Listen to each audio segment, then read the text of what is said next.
Aku terbangun dari koma dan mendengar istri anakku berkata, begitu perempuan tua itu meninggal dunia, dia langsung akan kami kirim ke panti jompo.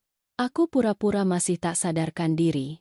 Keesokan harinya mereka datang menjemputku di rumah sakit, tetapi aku sudah jauh, bersama suamiku, pasporku, dan surat yang membuat mereka terdiam membeku. Ada saat-saat dalam hidup ketika segala sesuatu berubah dalam sedetik, ketika orang yang kita yakini adalah diri kita menghilang dan terlahir seseorang yang sama sekali berbeda. Bagiku, saat itu datang dalam kegelapan sebuah kamar rumah sakit, diiringi suara mesin yang monoton dan aroma disinfektan yang melekat di kulitku. Namaku Siti, aku berusia 68 tahun, dan selama 12 hari aku terperangkap dalam koma yang, menurut dokter, bisa saja merenggut nyawaku. Stroke mendadak membuatku tergeletak di lantai dapur rumahku sendiri, dikelilingi oleh sayur sop yang sedang kumasak untuk makan siang keluarga. Budi, anakku satu-satunya, menemukanku beberapa jam kemudian. Setidaknya, itulah yang mereka katakan ketika aku akhirnya terbangun. Namun, bangun tidak seperti di film. Aku tidak langsung membuka mata dan duduk di tempat tidur meminta air minum. Rasanya lambat, membingungkan, seperti berenang menuju permukaan dari dasar danau yang gelap. Pertama, aku mendengar suara-suara samar, kemudian aku merasakan beban tubuhku sendiri, dan akhirnya, dengan upaya yang terasa luar biasa, aku berhasil membuka kelopak mataku sedikit, hanya cukup untuk melihat cahaya dari lorong yang menyusup di bawah pintu. Aku sendirian di kamar. Atau begitulah pikirku. Kemudian aku mendengarnya. Suara Rina, istri anakku, berbisik dengan mendesak di telepon. Dia berdiri di dekat jendela, membelakangiku, dengan rambut diwarnai pirang platina yang selalu terasa terlalu dibuat-buat bagiku. Dia mengenakan blus sutra berwarna merah anggur yang kuberikan sendiri padanya di hari ulang tahunnya yang lalu. Tidak, sayang, tenang saja, katanya dengan suara manis yang dia gunakan ketika menginginkan sesuatu. Para dokter bilang ini bisa terjadi kapan saja. Sudah 12 hari. Otaknya sudah sangat rusak. And for something Kantragan, jantungku, yang baru saja mulai berdetak normal, berdebar kencang. Aku mencoba bergerak, mengatakan sesuatu, tetapi tubuhku tidak merespons. Rasanya seperti terkunci di dalam diriku sendiri. Dengar, lanjut Rina, dan suaranya kehilangan semua kemanisannya. Suaranya menjadi dingin, penuh perhitungan, seperti ujung pisau. Begitu perempuan tua itu meninggal, kita jual rumahnya. Itu 8 miliar rupiah, Budi. 8 miliar. Kita bisa melunasi semua utang, membeli apartemen di Bali yang kita lihat, dan kita masih punya sisa untuk usaha yang ingin kamu buka. Setiap kata adalah tusukan. Dan bagaimana jika dia tidak meninggal dunia? Tanya suara anakku dari seberang telepon. Aku hampir tidak mengenalinya. Terdengar lelah, pasrah. Bagaimana jika dia terbangun? Rina tertawa singkat, tanpa ada rasa geli. Kalau begitu kita jalankan rencana B, sayangku. Aku sudah bicara dengan pengacara yang direkomendasikan sepupumu. Jika dia mengalami kerusakan otak, kita nyatakan dia tidak mampu, dan kita tetap mengambil alih aset-asetnya. Dan jika karena suatu keajaiban dia bangun dalam keadaan baik-baik saja, dia berhenti, membuat darahku membeku. Ya? Kamu tahu, ada panti jompo yang murah di pinggiran Jakarta Selatan. Dengan 15 juta rupiah per bulan mereka akan merawatnya, dan kita tetap memiliki rumahnya. Toh, dia sudah menjalani apa yang harus dia jalani. Monitor tanda vital mulai berbunyi lebih cepat. Rina menoleh kaget, tetapi aku sudah menutup mata sepenuhnya. Aku mendengar tumit sepatunya mendekat ke tempat tidur. Aku merasakan napasnya beraroma permen karet mint di dekat wajahku. Ibu Siti, bisiknya. Apakah ibu mendengarku? Aku tidak bergerak. Aku tidak menarik napas lebih dalam. Aku menjadi patung batu. Setelah waktu yang terasa seperti keabadian, aku mendengarnya menjauh dan keluar dari kamar. Pintu tertutup dengan bunyi klik yang lembut. Dan di sana, dalam kegelapan yang kupaksakan sendiri, dengan kelopak mata tertutup rapat dan hati yang hancur berkeping-keping, aku membuat keputusan terpenting dalam hidupku. Aku tidak akan bangun. Belum. Pertama, aku akan mendengarkan, mengamati, dan memahami dengan tepat monster macam apa yang telah kubesarkan. Karena jika ada satu hal yang kupelajari dalam 68 tahun hidupku, itu adalah ini: jangan pernah meremehkan seorang perempuan yang memiliki lebih banyak hal yang harus hilang daripada nyawanya sendiri. Dan aku sudah kehilangan segalanya pada saat itu. Satu-satunya yang tersisa adalah harga diriku. Dan itu, aku bersumpah, tidak ada yang akan mengambilnya dariku. Sambil tetap tak bergerak di ranjang rumah sakit itu, berpura-pura koma, pikiranku mulai menelusuri setiap momen yang telah membawaku ke sana. Setiap pengorbanan, setiap malam tanpa tidur, setiap rupiah yang kuhabiskan, berpikir bahwa aku sedang membangun masa depan untuk anakku. Budi lahir ketika aku baru berusia 28 tahun. Ayahnya, Arman, meninggalkan kami 6 bulan kemudian. Dia menghilang suatu pagi, membawa kabur 15 juta rupiah yang kami tabung dan meninggalkan sebuah catatan di meja dapur. Aku belum siap menjadi ayah, maafkan aku. Sesederhana itu. Sekejam itu. Aku sendirian di sebuah kamar kontrakan kecil di Jakarta Selatan, dengan seorang bayi yang menangis kelaparan dan masa depan yang tampak seperti jalan buntu. Tetapi aku tidak menyerah. Tidak pernah. Aku mulai berjualan nasi uduk di pagi hari.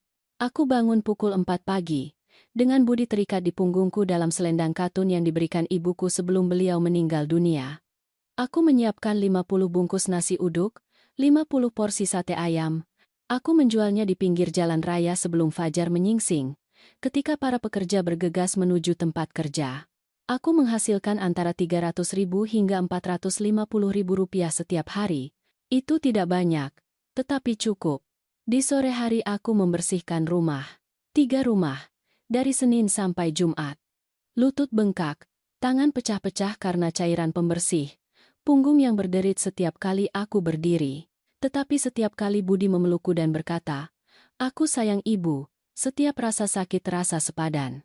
Aku mendaftarkannya di sekolah negeri di lingkungan kami, kemudian di sekolah menengah. Dia selalu menjadi murid yang baik, rajin, dan bertanggung jawab. Semua guru mengucapkan selamat kepadaku. "Ibu Siti, anak ibu punya masa depan," kata mereka. Dan aku dipenuhi rasa bangga. Ketika Budi berusia 18 tahun dan diterima di Universitas Negeri untuk belajar manajemen, aku menangis bahagia. Kami memang miskin, ya, tetapi anakku akan menjadi seorang profesional. Dia akan memiliki apa yang tidak pernah kumiliki. Selama 4 tahun itu aku bekerja lebih keras dari sebelumnya. Aku tidak hanya menjual nasi uduk dan membersihkan rumah. Aku juga mencuci dan menyetrika pakaian orang lain di akhir pekan. Budi membutuhkan buku, transportasi, makanan, dan aku memberikan segalanya, semuanya. Aku tidak pernah berkencan dengan siapapun. Aku tidak pernah membeli baju baru. Aku tidak pernah pergi ke bioskop atau pasar malam. Seluruh hidupku berputar di sekitar anakku. Dia adalah proyekku, alasan keberadaanku. Ketika dia lulus, aku berhasil mengumpulkan 450 juta rupiah. Saat itu aku berusia 40 tahun. Dan 450 juta rupiah itu mewakili 8 tahun tabunganku. 8 tahun menabung setiap keping uang logam, menolak setiap keinginan, makan tempe dan tahu agar uangku tumbuh. Aku memberikannya seluruhnya untuk uang muka apartemen pertamanya, tempat kecil tetapi layak di Jakarta Timur. "Bu, aku janji akan mengembalikan setiap rupiah," sumpahnya dengan air mata di mata. "Ibu akan lihat. Aku akan berhasil dan aku akan memberimu semua yang pantas ibu dapatkan." Dia tidak pernah mengembalikan 1 sen pun, tetapi aku tidak peduli. Melihatnya mapan, dengan pekerjaan sebagai manajer penjualan di sebuah perusahaan telepon genggam, sudah cukup. 3 tahun kemudian dia bertemu Rina di pesta kantor. Dia cantik, itu tidak bisa kupungkiri, tinggi, ramping, dengan kecantikan seperti yang ada di majalah. Dia bekerja sebagai resepsionis di praktik dokter gigi dan berbicara tentang mimpinya memiliki spa sendiri. Dia berasal dari keluarga yang, seperti yang kuketahui kemudian, telah mengusirnya dari rumah karena masalah yang tidak pernah jelas bagiku. Sejak hari pertama aku bertemu dengannya, ada sesuatu di perutku yang terasa tidak nyaman. Bukan penampilannya, tetapi tatapannya, dingin, penuh perhitungan, Seolah-olah dia sedang menilai berapa nilai setiap barang di rumahku sambil minum kopi di ruang tamu. Ibu Siti, katanya dengan senyum yang tidak mencapai matanya, rumah yang ibu miliki sungguh indah, dan rak buku antik ini sangat cantik. Apakah ini kayu jati? Ini milik ibuku, jawabku dengan bangga. Sudah lebih dari 60 tahun. Pasti bernilai banyak sekali, komentarnya, mengusap kayu itu dengan jari-jarinya. Budi memintaku untuk menerimanya. Bu, dia berbeda. Dia membuatku bahagia. Beri aku kesempatan untuk bahagia. Dan aku, seperti orang bodoh, berkata ya.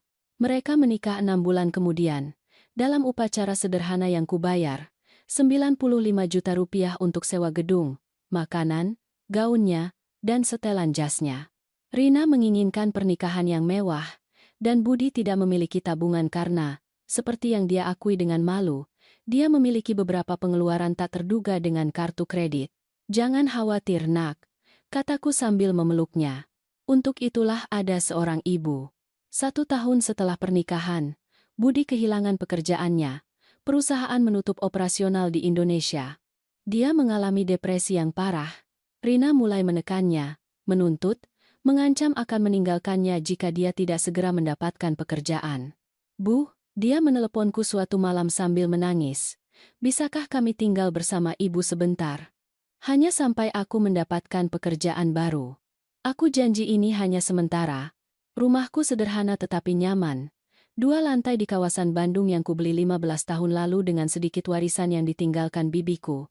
Rumah itu memiliki 3 kamar tidur, halaman dengan bunga bougainville dan ruang makan yang cukup untuk seluruh keluarga. Tentu saja, sayangku, kataku tanpa berpikir. Ini rumahmu. Waktu sebentar itu berubah menjadi 3 tahun. 3 tahun di mana Rina menguasai rumahku. Dia mengganti tirai tanpa bertanya kepadaku, memindahkan perabotan, menaruh barang-barangnya di lemari pakaianku karena dia membutuhkan lebih banyak ruang, mengundang teman-temannya dan meninggalkan semuanya berantakan, dan aku membersihkan setelah mereka tanpa mengatakan apapun. Budi mendapatkan pekerjaan setelah 8 bulan tetapi mereka tidak pernah berbicara tentang pindah dan aku tidak pernah berani meminta mereka untuk pergi. Aku takut kehilangan anakku, takut sendirian di rumah besar itu. Kemudian, 2 tahun lalu, sesuatu yang indah terjadi. Aku bertemu Joko, tetapi itu adalah kisah yang masih menyakitkan untuk diingat. Karena ketika aku akhirnya menemukan kebahagiaan, keluargaku sendiri memaksaku untuk menghancurkannya. Selama 5 hari lagi aku berbaring di tempat tidur itu, berpura-pura tidak sadarkan diri. 5 hari yang terasa seperti keabadian, di mana setiap detik adalah pertempuran melawan tubuhku sendiri yang ingin berteriak, menangis, bangkit, dan menghadapi 2 ular yang kusebut keluarga. Tetapi aku tetap diam, tidak bergerak, belajar. Hari kedua, Rina datang lebih awal, sekitar pukul 9 pagi, ketika rumah sakit baru memulai rutinitas hariannya. Aku mendengar tumit sepatunya berdetak di lorong sebelum dia masuk. Kali ini dia tidak datang sendirian. Dengar, Dewi, aku serius, katanya kepada seseorang. Ayo, masuk. Dia tidak akan tahu apa-apa. Perempuan lain masuk bersamanya. Dari suara-suaranya, muda, mungkin seusia Rina, sekitar 30-an. Kamu yakin? Aku merasa tidak enak melakukan ini, kata Dewi. Aduh, ayolah. Perempuan tua ini bahkan tidak sadar. Lihat dia praktis sudah meninggal dunia. Kata-kata itu, praktis sudah meninggal dunia, diucapkan dengan begitu dingin seperti membicarakan cuaca. Aku merasakan tempat tidur bergerak. Rina sedang mengobrak-abrik nakas di sebelah kepalaku. Aku mendengar suara laci dibuka. Lihat, dia menyimpan dompetnya di sini ketika mereka membawanya. Syukurlah Budi cukup pintar untuk membawanya pulang. Suara tas dibuka. Lihat, ini kunci rumah. Dan ini emas. Kalungku. Kalung dengan medali yang diberikan ibuku saat aku berusia 15 tahun. Satu-satunya perhiasan bernilai nyata yang kumiliki. Apa sih Hali? Karani sayang. Rina, kamu tidak bisa mengambilnya, protes Dewi dengan lemah. Mengapa tidak? Ketika dia meninggal dunia, itu akan menjadi milikku juga. Aku hanya mendahului. Selain itu, aku harus menggadaikannya. Kita harus membayar kartu kredit atau mereka akan menuntut kita. Kita sudah berutang 127 juta rupiah. 127 juta rupiah. Di kartu kredit, aku merasa amarah membakarku di dalam.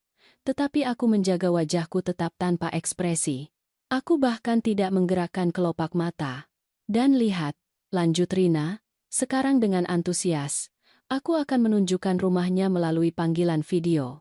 Aku sudah memotret semuanya untuk saat kita menjualnya. Aku mendengar suara telepon dimanipulasi. Panggilan video tersambung. Sudah sampai? Sempurna, lihat. Ini rumah sakit. Ini dia Donya. Kaku sekali. Budi bilang jika dia selamat, dia akan tetap menjadi seperti sayuran. Jadi tidak masalah. Anakku sendiri. Budi, anak yang kugendong di punggung saat aku menjual nasi uduk. Pemuda yang kupeluk sambil menangis ketika dia lulus. Anak yang sama itu menunggu aku meninggal atau menjadi cacat untuk merampok segalanya dariku. Sudahlah, kata Rina. Sekarang, ayo, kita ke rumah. Toh, tidak ada yang bisa dilakukan di sini. Para perawat sudah tahu aku tidak datang di sore hari, karena aku harus bekerja. Dusta. Rina sudah berhenti bekerja 1,5 tahun yang lalu. Dia bilang dia terlalu stres dan butuh waktu untuk menemukan dirinya sendiri. Uang pensiunku 6.200.000 rupiah per bulan membantu menjaga rumah sementara dia menemukan dirinya. Mereka pergi. Dan aku tetap di sana, dengan jantung berdebar begitu kencang sehingga aku takut mesin akan membongkar status sadarku. Namun, yang terburuk datang malam itu juga. Sekitar pukul 11, ketika rumah sakit sepi dan hanya terdengar bisikan jauh para perawat di pos mereka, Budi masuk sendirian ke kamarku. Anakku satu-satunya. Dia duduk di kursi di sebelah tempat tidurku. Aku mendengar napasnya yang berat, lelah. Sesaat aku berpikir mungkin dia datang untuk mengucapkan selamat tinggal, mengatakan bahwa dia mencintaiku, meminta maaf atas segalanya. Betapa naifnya aku. Dia mengeluarkan ponselnya. Dia menghubungi nomor. Bapak pengacara. Selamat malam. Maaf mengganggu di jam segini. Ya, saya Budi, anak dari Siti. Benar, ibu yang stroke itu. Begini, saya perlu menanyakan beberapa hal penting. Jeda yang lama saat dia mendengarkan. Berapa lama waktu yang dibutuhkan agar saya dapat menyatakan ibu saya secara hukum tidak mampu jika dia terbangun dengan kerusakan otak? Oh, begitu. Dan jika dia bangun dalam keadaan baik-baik saja? Adakah cara untuk jeda lagi? Lebih lama. Aku merasa tercekik. Saya mengerti. Ya, dia memiliki rumah atas namanya dengan nilai sekitar 7,8 miliar rupiah menurut penilaian terakhir properti? Tidak. Dia tidak punya wasiat. Setidaknya sejauh yang saya tahu. Tepat, saya anak tunggal. Dan berapa biaya jasa Bapak untuk mengurus semua ini? Diam. Kemudian desahan. Sempurna, 85 juta rupiah ditambah pajak, tidak masalah. Saya bisa memberikannya sebagai uang muka segera setelah kami menjual. Maaf, segera setelah saya menjual properti itu. Ya, saya mengerti bahwa secara teknis itu masih miliknya, tetapi Bapak mengerti situasinya. Ibu sudah berusia 68 tahun. Pensiunnya menyedihkan. Hanya 6.200.000 rupiah. Tidak masuk akal untuk merawatnya jika dia mengalami kerusakan otak. Itu akan lebih menjadi beban daripada yang lain. Sebuah beban. Kata itu bergema di kepalaku seperti tembakan. Bagi anakku, aku adalah beban, tanggungan, penghalang antara dia dan warisannya. Begini, Bapak pengacara, lanjut Budi, dan suaranya menjadi lebih keras, lebih dingin. Saya akan jujur kepada Bapak. Istri saya dan saya memiliki utang serius. Kami berutang 127 juta rupiah di kartu, ditambah 43 juta rupiah dari pinjaman pribadi. Jika ibu saya bangun dan mendapatkan kembali kendali atas barang-barangnya, kami tidak akan pernah keluar dari lubang ini.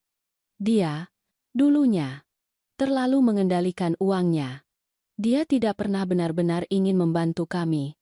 Kebohongan demi kebohongan. Jadi begini saja.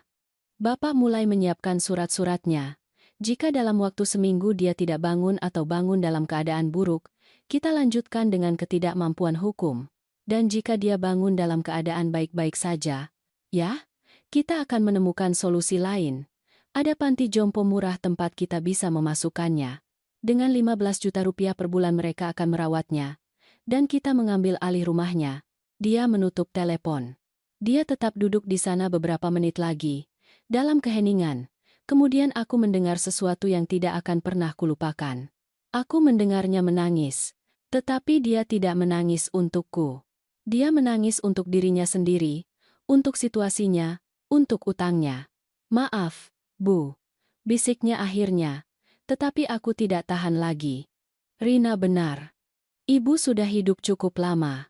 Sekarang giliran kami. Dia berdiri. Aku merasakan bibirnya menyentuh dahiku dalam ciuman dingin, tanpa perasaan, dan dia pergi. Malam itu, ketika aku sendirian, aku membuka mata dalam kegelapan. Air mata mengalir di pipiku, membasahi bantal. Aku tidak bersuara. Aku tidak bergerak lebih dari sekadar bernapas. Tetapi pada saat itu, di kamar gelap yang berbau penyakit dan pengkhianatan itu, lahirlah Siti yang baru. Seseorang yang tidak punya apa-apa lagi untuk hilang. Seseorang yang akan berjuang. Pada hari ketiga sandiwaraku, aku bertemu Putri. Dia adalah seorang perawat muda, berusia sekitar 32 tahun, dengan rambut diikat ekor kuda tinggi, dan mata berwarna madu yang sepertinya melihat lebih dari yang terlihat.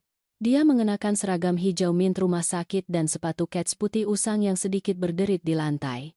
Pertama kali dia masuk ke kamarku adalah selama giliran sore. Aku menutup mata, seperti biasa, mengendalikan napasku, menjaga ritme sempurna seseorang yang sedang koma. Aku telah menyempurnakan seni untuk terlihat tidak sadar. Aku merasakan tangannya memeriksa infus, merapikan spray. Namun kemudian dia melakukan sesuatu yang berbeda. Dia berhenti di sebelah tempat tidurku dan berdiri di sana, diam, selama beberapa detik. Aneh sekali. Gumamnya pada dirinya sendiri. Dia memeriksa monitor tanda vital. Aku mendengar suara halaman di balik. Mungkin rekam medisku. Tanda vital ibu membaik ketika ibu sendirian. Katanya pelan, seperti berpikir keras. Tetapi ketika keluarganya datang, tekanan darah ibu naik, detak jantung ibu bertambah cepat. Seolah-olah, dia tiba-tiba berhenti. Seolah-olah ibu sedang mendengarkan mereka. Bisiknya. Jantungku berdebar kencang, tetapi aku memaksa diriku untuk tetap tenang. Aku tidak bergerak, tidak sedikit pun. Putri keluar dari kamar tanpa berkata apa-apa lagi, tetapi aku tahu dia telah melihat sesuatu, dan aku takut. Selama beberapa jam berikutnya aku mencoba meyakinkan diriku bahwa itu hanya imajinasiku, bahwa perawat itu tidak mencurigai apapun, bahwa semuanya berjalan sesuai rencana. Tetapi malam itu juga, sekitar pukul 11.30, ketika rumah sakit tenggelam dalam keheningan khas dini hari, aku mendengar pintu dibuka dengan sangat hati-hati. Langkah kaki yang lembut, kehadiran mendekat ke tempat tidurku. Kemudian aku merasakan tangan yang hangat memegang tanganku, dan suara yang lembut, hanya bisikan, berkata, "Ibu, jika ibu mendengarku, jika ibu bangun meskipun berpura-pura tidak, gerakan jari telunjuk ibu. Hanya sedikit saja. Tidak ada orang lain yang melihat. Hanya saya. Dan saya bersumpah demi ibu saya bahwa saya tidak akan mengatakan apapun yang membahayakan ibu." Dunia berhenti. Otakku berteriak agar aku tidak melakukannya. Bahwa itu adalah jebakan. Bahwa aku akan ketahuan. Tetapi ada sesuatu dalam suara perempuan itu. Sesuatu dalam nada tulusnya. Yang membuatku percaya. Aku menggerakkan jari telunjukku. Hanya 1 milimeter. Aku merasakan Putri menahan napas. "Ya Tuhan," bisiknya. Saya tahu. Dia menggenggam tanganku dengan lembut. "Ibu, saya tidak tahu apa yang sedang terjadi, tetapi saya sudah bekerja di sini 10 tahun dan saya telah melihat banyak hal. Tanda vital ibu tidak berbohong. Ibu sadar. Dan ada sesuatu yang mengatakan kepada saya bahwa ibu punya alasan untuk berpura-pura." Aku membuka mata perlahan. Itu adalah pertama kalinya dalam 3 hari aku melihat langsung ke seseorang. Putri membungkuk di atasku, dengan mata berkilauan karena emosi dan sesuatu yang lain, belas kasihan. "Tolong," Bisikku dengan suara serak.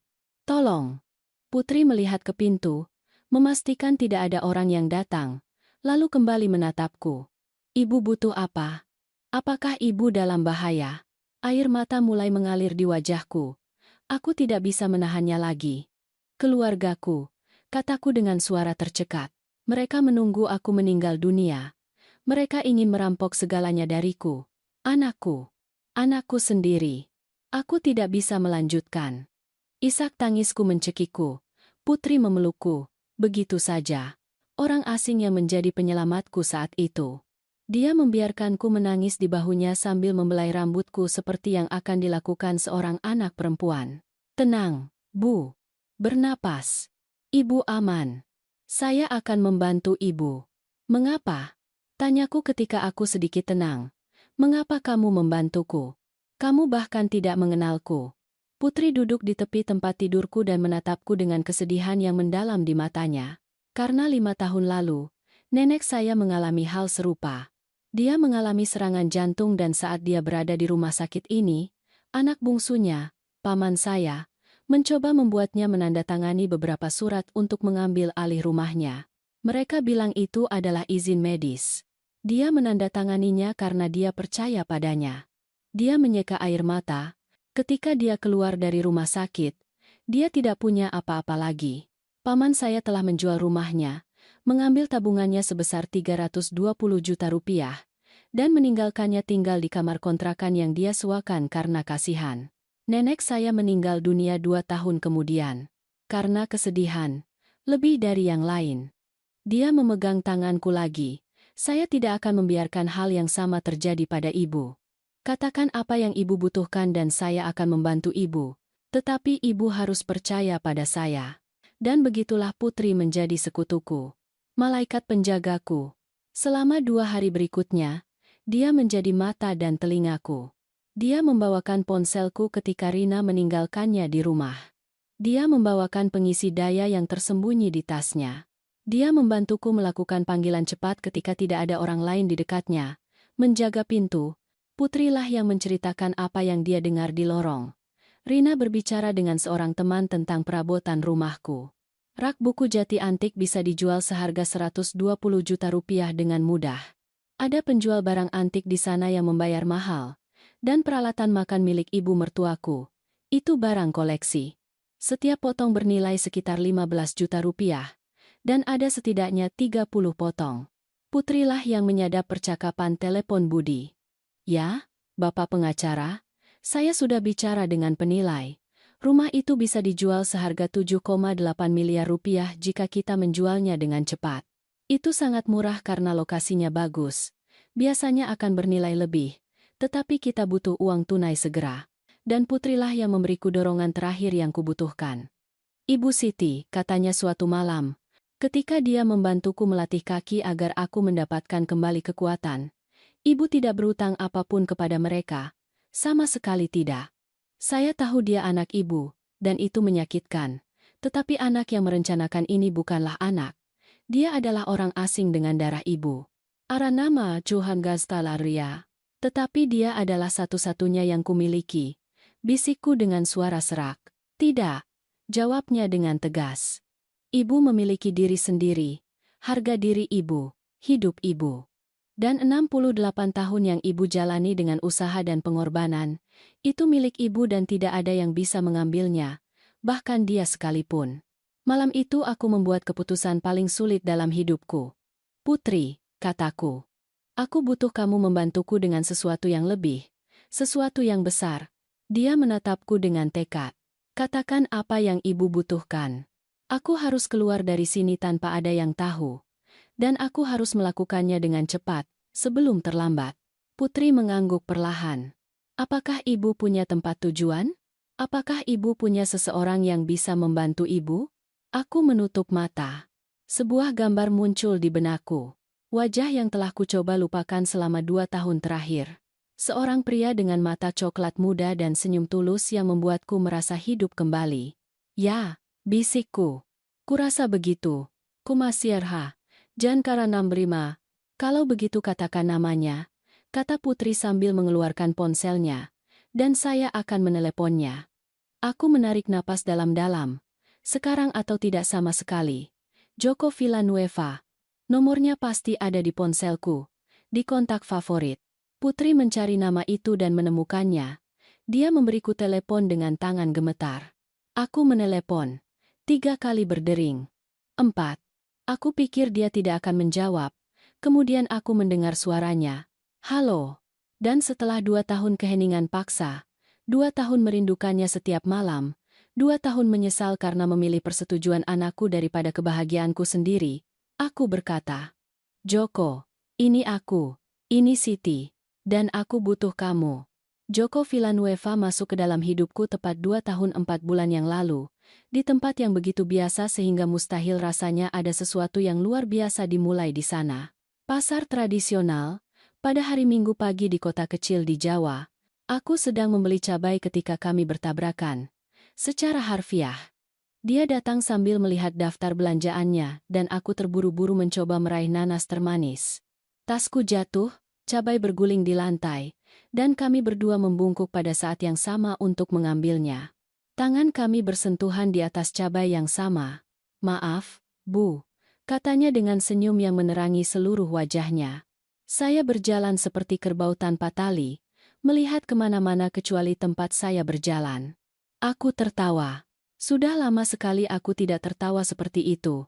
Jangan khawatir, saya juga tidak memperhatikan. Saya berjalan seperti orang kesurupan.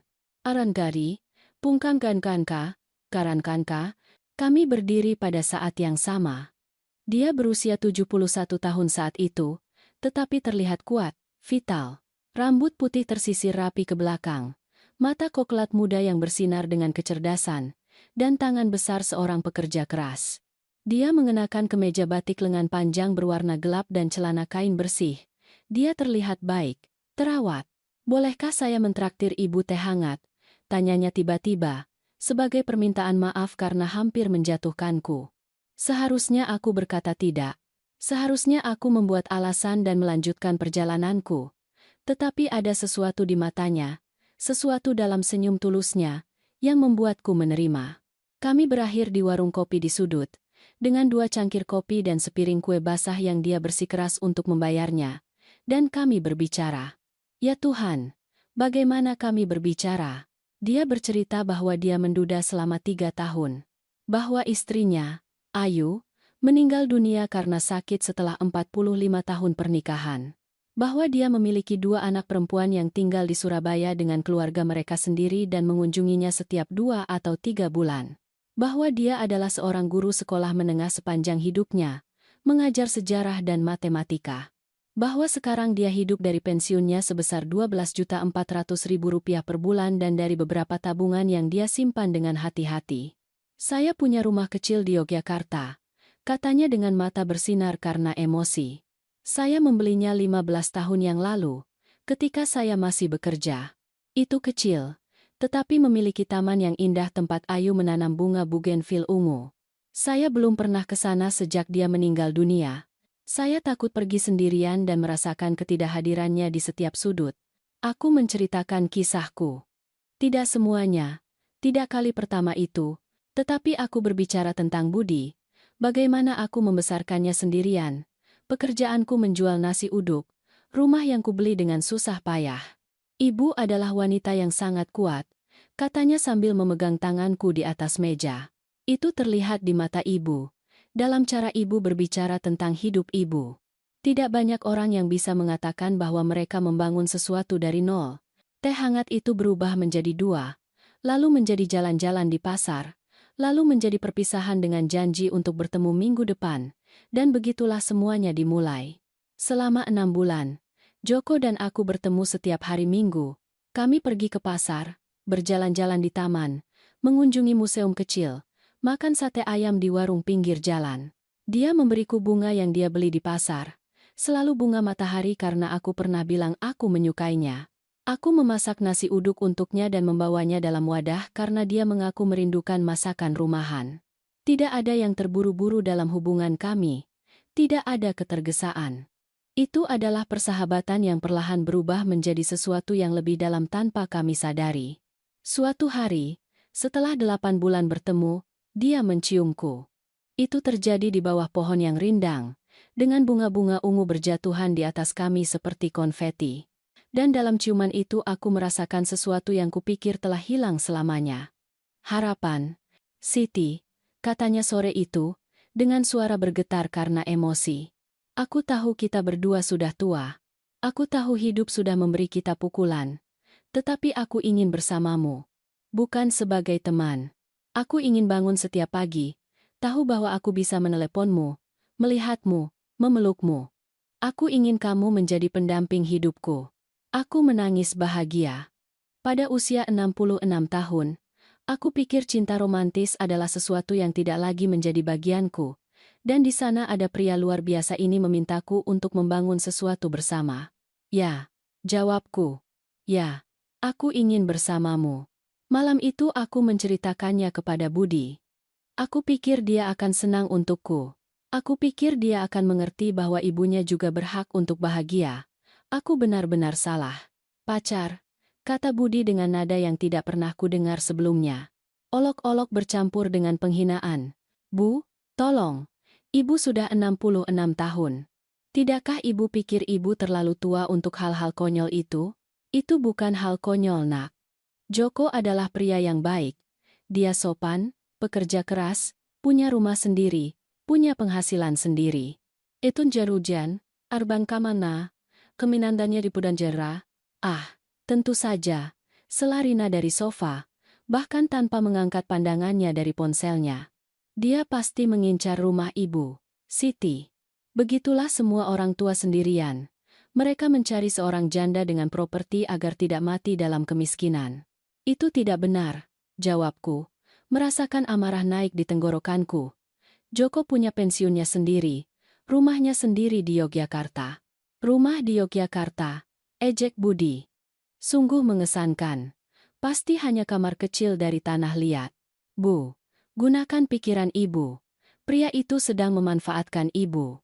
Kalian tidak mengenalnya. Dan kami tidak ingin mengenalnya. Potong Rina. Dengar, Siti. Bersikaplah realistis. Apa yang akan dipikirkan orang? Ibu Siti yang berusia 66 tahun berjalan-jalan dengan seorang kakek di seluruh lingkungan. Itu konyol. Itu memalukan. Aku tidak peduli apa yang dipikirkan orang. Yah, ibu harus peduli, kata Budi sambil bangkit dari sofa. Suaranya menjadi dingin, mengancam. Karena orang-orang itu juga mengenal kami. Dan aku tidak akan membiarkan ibu bertingkah konyol dengan orang tua manapun yang mengambil keuntungan saat ibu tinggal di bawah atap ini. Ini atapku, jawabku dengan suara bergetar. Ini rumahku. Keheningan yang mengikuti sangat menakutkan. Tahukah ibu, Bu? Kata Budi setelah momen yang terasa seperti keabadian. Ibu benar. Ini rumah ibu. Dan jika ibu ingin mengisinya dengan orang tua cabul, silahkan saja. Tetapi kami akan pergi. Dan jangan pernah meneleponku lagi meminta bantuan ketika orang tua itu meninggalkan ibu tanpa apa-apa, karena aku sudah memperingatkan ibu. Mereka pergi ke kamar mereka dan membanting pintu. Rina melemparkan pandangan puas padaku sebelum mengikutinya. Malam itu aku menangis sampai tertidur. Dan keesokan harinya, ketika Joko meneleponku untuk mengajak sarapan, aku mengatakan kepadanya bahwa aku tidak bisa bertemu dengannya lagi. Kenapa? Siti? Apakah aku melakukan kesalahan? Tidak, Joko. Kamu tidak melakukan kesalahan. Tetapi keluargaku, anakku tidak menerima hubungan kita, dan aku tidak bisa kehilangannya. Dia satu-satunya yang kumiliki. Kamu punya aku, katanya dengan suara serak. Maaf, bisikku. Aku sangat menyesal. Dan aku menutup telepon. Selama 2 tahun aku meyakinkan diriku bahwa aku telah melakukan hal yang benar, bahwa seorang ibu harus berkorban untuk anak-anaknya, bahwa cinta romantis di usiaku adalah kemewahan yang tidak mampu kulakukan. Tetapi sekarang, berbaring di ranjang rumah sakit itu, dengan telepon di telingaku yang gemetar dan suara Joko di seberang, aku mengerti betapa besar kesalahanku. Siti? Benarkah kamu?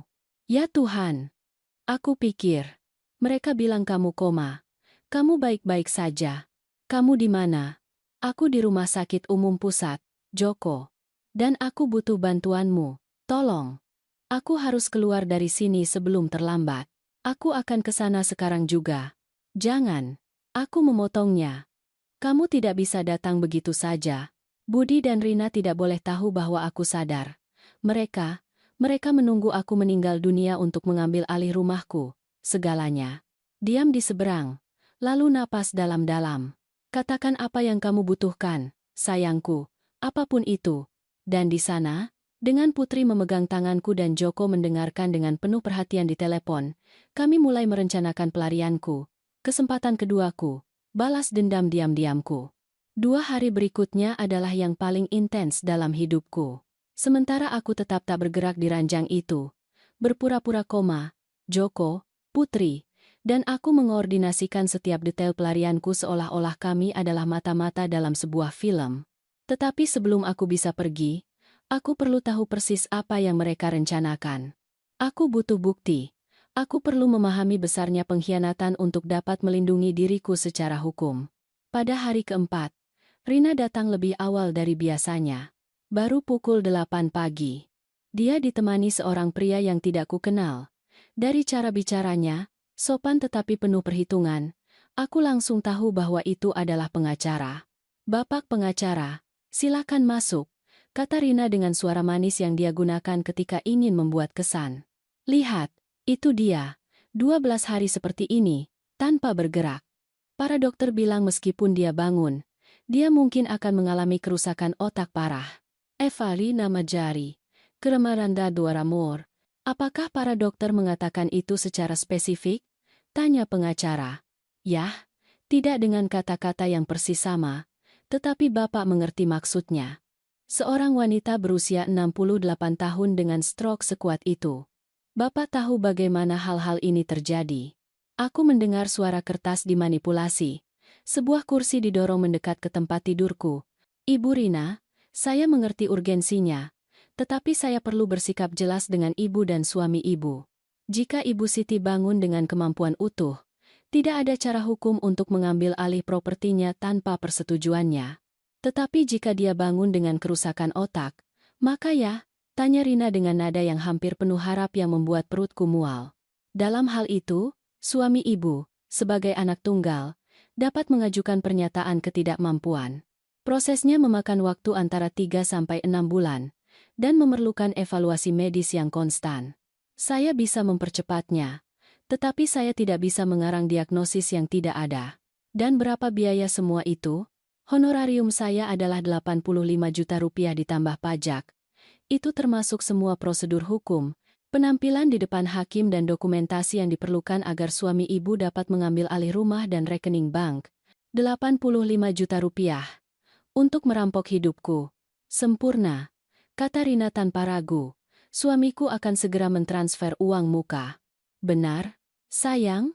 Baru saat itu aku menyadari bahwa Budi juga ada di sana. Dia tidak mengucapkan sepatah kata pun. Anakku satu-satunya, berdiri di sana, diam, membiarkan semua ini terjadi. Budi, kan? Tanya pengacara. Saya butuh Anda menandatangani surat-surat ini. Itu adalah izin agar saya dapat bertindak atas nama Anda ketika saatnya tiba. Arumendu, Tudanatan Karagaya, Kanan Kandu. Dan bagaimana jika ibu saya bangun dalam keadaan baik-baik saja? Tanya Budi dengan suara yang begitu pelan sehingga aku hampir tidak mendengarnya. Bagaimana jika dia pulih sepenuhnya? Keheningan yang terjadi lama, tidak nyaman. Maka, anakku, jawab pengacara dengan nada yang membekukan darah, Anda harus meyakinkannya untuk memberikan kuasa notaris secara sukarela. Oh, dia berhenti. Kita bisa menjajaki pilihan lain. Ada panti jompo di mana? Demi keamanan pasien, anggota keluarga dapat membuat keputusan administratif tertentu. Setelah dia dirawat inap, akan lebih mudah untuk mengelola propertinya. Apakah Bapak berbicara tentang memasukkannya ke panti jompo di luar keinginannya? Tanya Budi. Saya tidak mengatakan itu, jawab pengacara dengan cepat. Saya hanya menyebutkan pilihan yang telah dijajaki klien lain. Tetapi untuk itu Anda perlu 2 dokter untuk menyatakan bahwa dia merupakan bahaya bagi dirinya sendiri. Dan surat keterangan itu, ya, dapat dipermudah dengan kontak yang tepat. Rina tertawa kecil dengan gugup. Ya Tuhan, Bapak pengacara, kedengarannya seperti kami sedang merencanakan sesuatu yang buruk. Kami hanya ingin melindungi warisan keluarga. Tentu saja, Ibu Rina, dan itulah yang akan kami lakukan. Tetapi saya perlu Anda berdua mengerti bahwa proses ini harus ditangani dengan sangat hati-hati. Jika seseorang, kerabat jauh atau tetangga yang ikut campur, melaporkan sesuatu yang tidak teratur, seluruh proses akan menjadi sangat rumit. Tidak ada orang lain, kata Budi.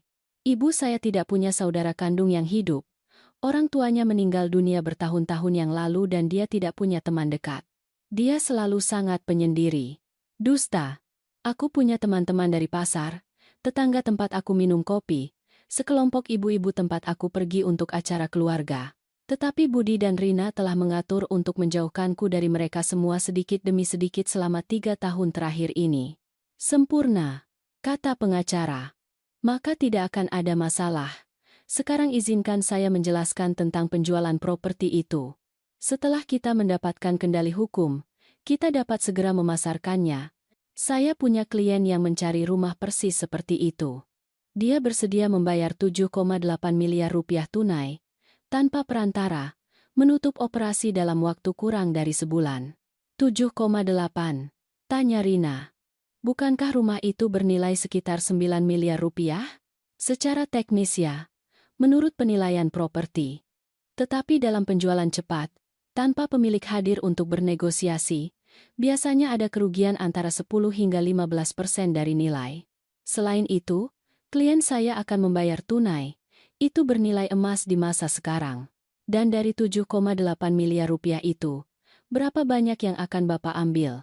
Tanya Budi dengan nada tidak percaya. Komisi standar saya adalah 8%. Itu akan menjadi 624 juta rupiah. Ditambah 85 juta rupiah untuk prosedur hukum. Kita berbicara bahwa Anda akan menerima bersih sekitar 7 miliar rupiah. 7 miliar rupiah. Rumahku, warisanku. Hasil dari 40 tahun kerja, malam tanpa tidur, tangan pecah-pecah dan lutut sakit. Semua direduksi menjadi angka yang sudah mereka bagi-bagi dalam pikiran mereka. Dan perabotannya, tambah Rina. Rumah itu memiliki perabotan antik bernilai tinggi. Rak buku jati yang bernilai sekitar 120 juta rupiah, peralatan makan koleksi. Itu bisa kalian jual sendiri, sela pengacara. Saya hanya mengurus properti, tetapi saya sarankan kalian melakukannya dengan cepat, sebelum tetangga mulai bertanya tentang keberadaan Ibu Siti. Saat itulah Putri masuk ke kamar. Kedatangannya disinkronkan dengan sempurna, seperti yang telah kami rencanakan. Dia membawa nampan berisi obat-obatan. Permisi, katanya dengan suara profesional. Saya perlu memeriksa pasien dan mengganti infus. Bisakah kalian menunggu di luar sebentar? Tentu, kata Rina sambil berdiri. Toh, kita sudah selesai di sini, Bapak pengacara. Kami menunggu di warung kopi di bawah untuk menandatangani surat-surat. Ketiganya keluar. Begitu pintu tertutup, aku membuka mata. Putri berlari ke arahku. Kamu merekam semuanya, bisikku. Dia mengeluarkan ponselnya dari saku seragamnya. Di layar, penghitung rekaman masih berjalan. Hampir 20 menit audio. Semuanya, jawabnya dengan senyum penuh kemenangan. Setiap kata. Apan dan Quran ini mantra. Kriminal marah. Ya Tuhan memberkatimu, Putri, kataku dengan air mata di mata. Dia menyimpan ponselnya dan mulai memeriksaku sungguh-sungguh. Kalau ada orang yang memutuskan untuk kembali. Ibu Siti, Joko menelepon saya 1 jam yang lalu. Semuanya sudah siap. Ambulans pribadi, surat-surat medis ditandatangani oleh 2 dokter yang menyatakan bahwa ibu dalam keadaan sadar penuh. Dan tiketnya, semuanya. Tiketnya, untuk ke Yogyakarta, dengan bus, berangkat besok pukul 10 pagi dari Terminal Selatan. Dia bilang rumahnya sudah siap menyambut ibu. Jantungku berdebar lebih kencang. Besok. Semuanya akan terjadi besok. Dan suratnya, tanyaku. Saya memegangnya di sini, jawab Putri sambil mengeluarkan amplop coklat dari saku bajunya. Saya menulisnya persis seperti yang ibu diktekan. 3 halaman. Dengan segalanya. Aku mengambil amplop itu dengan tangan gemetar. Di dalamnya ada pernyataan lengkapku, Percakapan yang kudengar, tanggal yang tepat, nama pengacara dan semua yang terlibat. Kami juga menyertakan tangkapan layar dari laporan kartu kredit tambahanku, yang kuberikan kepada Budi hanya untuk keadaan darurat, dan yang dia gunakan untuk menghabiskan 89 juta rupiah dalam 6 bulan. Makanan di restoran mahal, pakaian bermerek, bahkan televisi 42 juta rupiah yang sekarang tergantung di kamar mereka. Surat itu diakhiri dengan instruksi spesifik. Rumah itu dialihkan ke perwalian yang tidak dapat dibatalkan yang akan kukelola. Ketika aku meninggal dunia, rumah itu akan disumbangkan ke Yayasan Wanita Lanjut Usia dalam situasi rentan. Budi tidak akan mewarisi apa-apa. Besok pukul 2 siang, kataku pada Putri. Ketika mereka datang untuk kunjungan rutin mereka, kamu berikan surat ini kepada mereka. Tidak semenit pun sebelumnya. Aku harus memiliki setidaknya 6 jam keuntungan. Mata taran haraku sama kutamari. Kanan dasan karan. Jangan khawatir, Ibu. Tepat pukul 2. Tidak sedetik pun sebelumnya. Malam itu, ketika aku sendirian di kamar, aku tidak berpura-pura tidak sadarkan diri. Aku duduk di tempat tidur untuk pertama kalinya dalam 5 hari.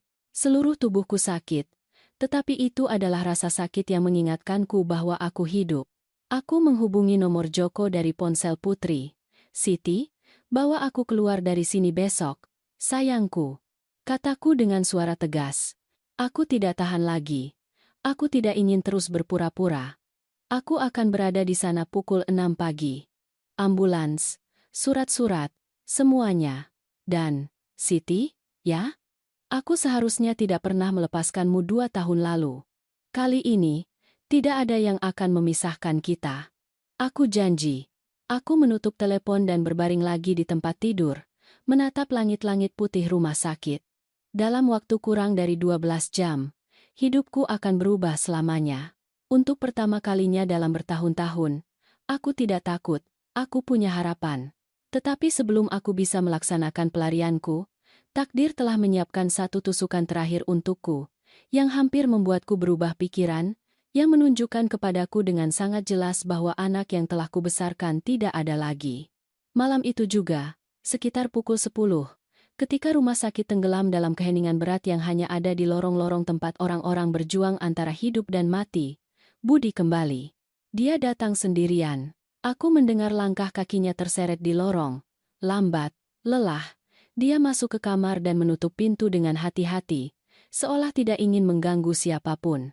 Dia duduk di kursi di sebelah tempat tidurku dan selama beberapa menit tidak mengatakan apa-apa, hanya bernapas. Napas yang berat, tidak teratur. Seolah-olah dia baru saja menangis. Aku menutup mataku, tubuhku tak bergerak, tetapi jantungku berdebar begitu kencang sehingga aku takut dia bisa mendengarnya. Bu, bisiknya akhirnya. Suaranya terdengar pecah, rentan, seperti ketika dia masih kecil dan mengalami mimpi buruk. Aku menunggu.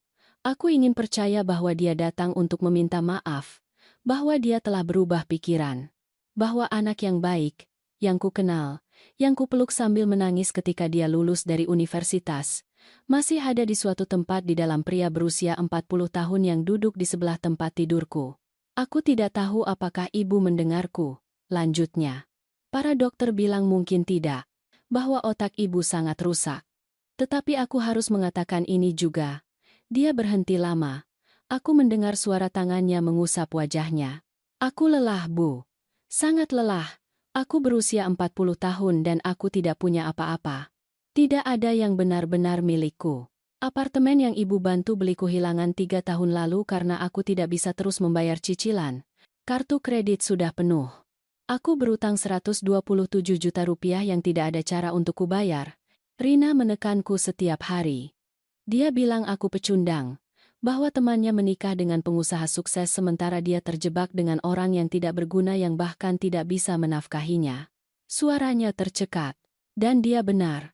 Bu, aku pecundang. Aku kehilangan pekerjaanku 1,5 tahun yang lalu, bukan yang 3 tahun lalu. Yang itu kudapatkan kembali, tetapi aku kehilangannya lagi. Dan kali ini aku tidak mengundurkan diri atau diberhentikan.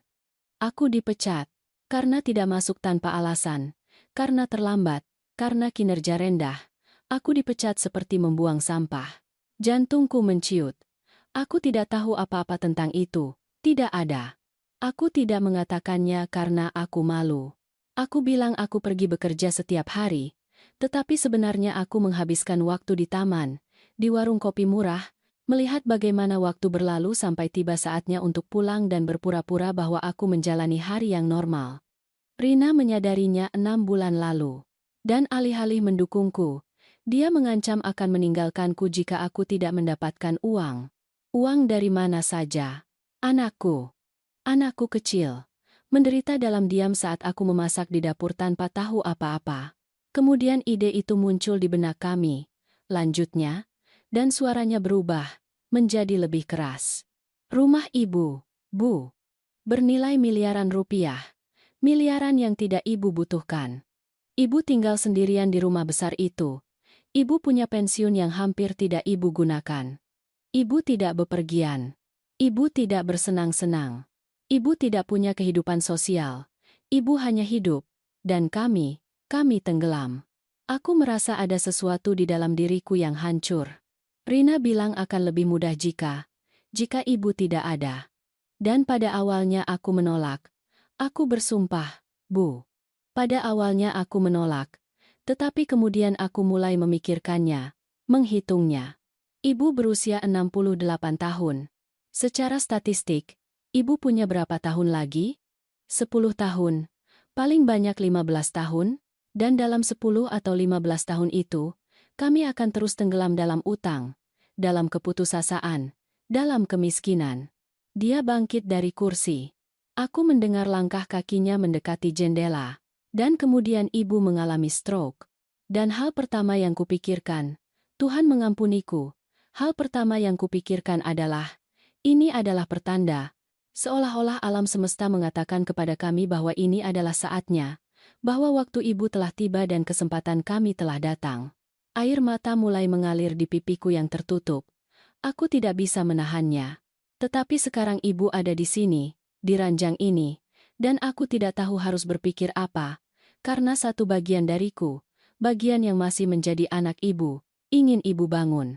Ingin memeluk ibu dan meminta maaf dan mengatakan kepada ibu bahwa kami akan menemukan solusi lain.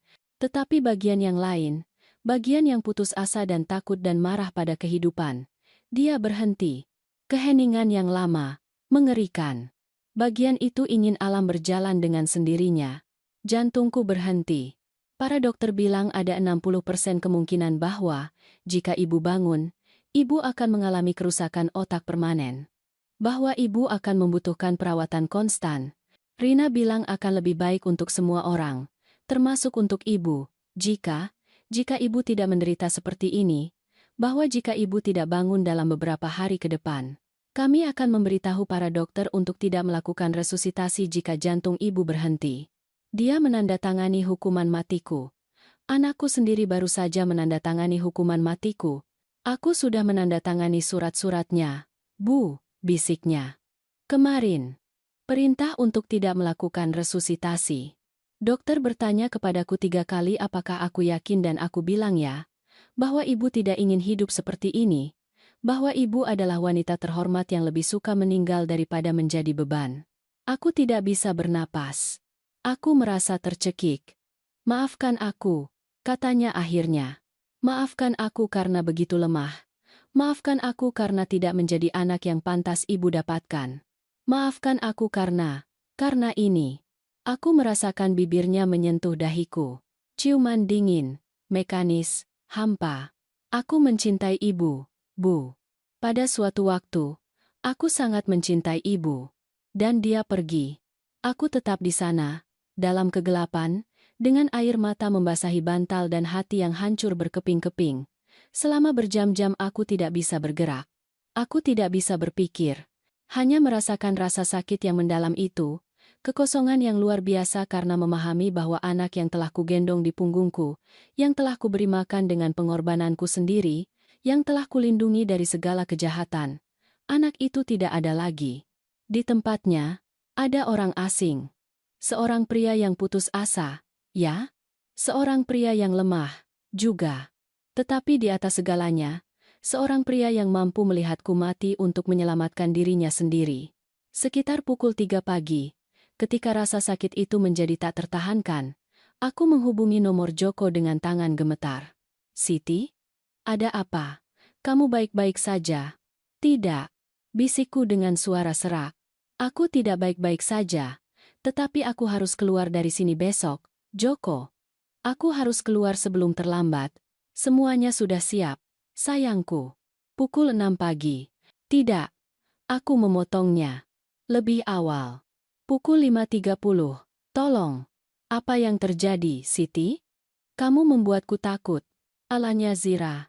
Jaharuduru. Alanya Siroduru. Nataharu alanya Noa. Anakku menandatangani perintah untuk tidak melakukan resusitasi. Jika jantungku berhenti, para dokter akan membiarkanku meninggal dunia. Joko, mereka akan membiarkanku meninggal dunia. Diam di seberang. Kemudian, napas dalam-dalam. Aku akan berada di sana tepat pukul 5.30. Dan aku bersumpah demi semua yang sakral bahwa tidak ada yang akan menyentuhmu. Tidak ada. Aku menutup telepon dan meringkuk di ranjang rumah sakit yang dingin itu. Untuk pertama kalinya dalam hidupku, aku mengerti apa artinya sendirian sepenuhnya, bukan secara fisik, tetapi dalam jiwa. Aku telah kehilangan anakku jauh sebelum stroke itu. Aku telah kehilangannya sedikit demi sedikit, tanpa kusadari, saat dia tersenyum padaku dan memanggilku Bu dan membiarkanku memasak untuknya pada hari Minggu. Aku kehilangannya pada hari dia memilih Rina daripada aku. Hari dia membiarkan dia tidak menghormatiku di rumahku sendiri. Hari dia membiarkan mereka memperlakukanku sebagai beban alih-alih sebagai wanita yang memberinya segalanya.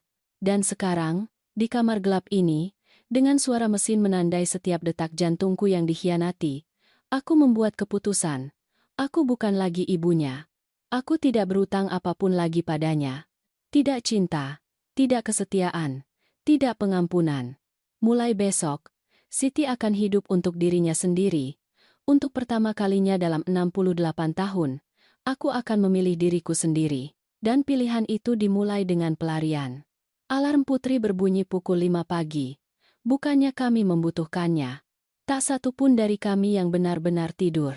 Dia tiba di kamarku pukul 5.10, mengenakan seragamnya tetapi dengan ransel tergantung di bahu.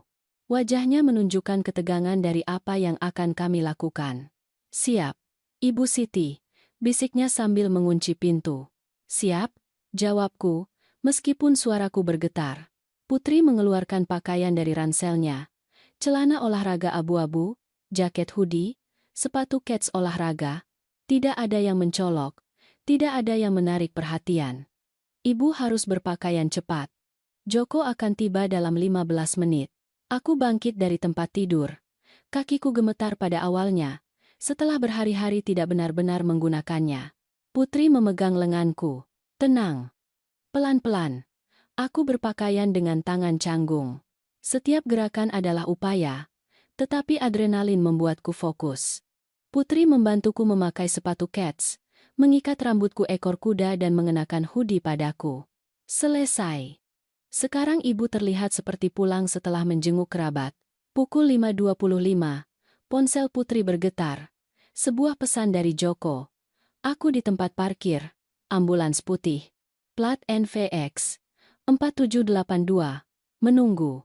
Saatnya, kata Putri sambil memegang tanganku. Ingat rencananya? Aku ingat. Kami keluar dari kamar. Lorong hampir kosong. Hanya seorang perawat di pos kontrol, fokus pada dokumennya. Putri menyapanya dengan santai. Aku akan menemani ibu ke kamar mandi. Aku akan kembali dalam 5 menit. Perawat itu mengangkat tangannya tanpa melihat kami. Dia terbiasa melihat Putri membantu pasien. Kami berjalan menuju lift. Setiap langkah terasa seperti keabadian bagiku. Aku berharap setiap saat seseorang akan menghentikan kami, alarm akan berbunyi, Budi atau Rina akan muncul. Lift tiba. Kosong. Kami masuk. Putri menekan tombol lantai bawah tanah. Tempat parkir ambulans ada di lantai bawah tanah 2, jelasnya. Ada lebih sedikit pengawasan di sana pada jam segini. Pintu tertutup. Lift turun. Jantungku berdebar begitu kencang sehingga aku bisa mendengarnya di telingaku. Ketika pintu terbuka, udara dingin tempat parkir menerpa wajahku. Bau bensin dan disinfektan. Ada 3 ambulans di parkir. Salah satunya menyalakan lampu. Itu dia, kata Putri sambil menunjuk. Pintu belakang ambulans terbuka. Joko melompat keluar, dan melihatnya setelah 2 tahun hampir membuatku menangis. Dia mengenakan jaket denim dan rambut putihnya tersisir rapi. Matanya dipenuhi air mata ketika dia melihatku. Siti, bisiknya sambil berlari ke arahku. Dia memelukku. Dan dalam pelukan itu, semua rasa sakit, semua ketakutan, semua pengkhianatan beberapa hari terakhir, meledak. Aku menangis di bahunya sementara dia memelukku seolah aku terbuat dari kaca. Sudah, sayangku. Kamu sudah aman. Kamu sudah bersamaku. Maaf mengganggu, kata Putri dengan mendesak. Tetapi kita harus bergerak. Pergantian shift terjadi dalam 20 menit dan akan ada lebih banyak staf. Joko membantuku naik ke ambulans. Di dalamnya ada tandu yang disiapkan dengan spray bersih. Pengemudi, seorang pria berusia 50-an dengan kumis, menyambut kami dengan isyarat. Ibu, selamat datang. Saya Dimas, paramedis bersertifikat. Bapak Joko membayar saya 22 juta rupiah untuk transfer pribadi ini. Kami langsung menuju klinik swasta di kota kecil di Jawa tempat 2 dokter akan menyatakan status kesehatan dan kemampuan mental ibu. Semuanya legal, semuanya didokumentasikan. Aku naik ke tandu. Bukan karena aku membutuhkannya, tetapi karena itu adalah bagian dari rencana. Jika ada yang melihat ambulans keluar, itu harus terlihat seperti transfer normal. Putri ikut naik bersamaku. Dia mengeluarkan map dari ranselnya. Ini semua dokumen medis ibu dari rumah sakit, salinan resmi, riwayat ibu, studi stroke, semuanya. Juga ada salinan rekaman audio kemarin, ketika istri anak ibu dan pengacara berbicara di kamar ibu. Saya menyimpannya di USB ini. Dia menyerahkan semuanya kepadaku. Kemudian dia mengeluarkan amplop lain, dan ini adalah surat yang akan mereka terima pada pukul 2 siang. Aku mengambilnya dengan tangan gemetar. 3 halaman yang berisi kebenaranku, pernyataanku, pembebasanku. Putri, kataku dengan suara tercekat, bagaimana aku akan membalas semua yang telah kamu lakukan untukku? Dia tersenyum dan menggenggam tanganku. Ibu Siti, nenek saya merawat saya sepanjang masa kecil saya saat ibu saya bekerja. Dia mengajari saya membaca, memasak, membawa saya ke sekolah. Ketika saya kehilangannya karena anak yang kejam, saya bersumpah bahwa jika suatu saat saya bisa membantu seseorang dalam situasi ibu, saya akan melakukannya. Ibu memberi saya kesempatan untuk menepati janji itu. Dia membungkuk dan mencium dahiku. Sekarang pergilah, berbahagialah, dan jangan pernah berkorban lagi untuk orang yang tidak pantas mendapatkannya. Dia turun dari ambulans. Joko menutup pintu belakang dan naik di depan bersama Dimas. Mesin menyala, dan begitulah. Pada pukul 5.37 pagi, hari Kamis, aku melarikan diri dari rumah sakit. Aku melarikan diri dari anakku. Aku melarikan diri dari kematian yang telah mereka rencanakan untukku. Ambulans melintasi jalan-jalan Jakarta Selatan yang masih gelap. Aku berbaring di tandu, menatap langit-langit, merasakan setiap gundukan, setiap belokan, setiap detik yang membawaku menjauh dari kehidupan itu. 40 menit kemudian, kami tiba di klinik swasta di kota kecil di Jawa. Kecil, tidak mencolok, tetapi bersih dan profesional. 2 dokter sudah menungguku, dokter dan psikiater. Selama 3 jam berikutnya, mereka melakukan tes padaku. Evaluasi neurologis lengkap, tes kognitif, evaluasi psikologis. Aku menjawab pertanyaan. Aku memecahkan teka-teki. Aku menceritakan kisahku. Ibu Siti, kata dokter itu akhirnya, pemulihan ibu dari stroke luar biasa.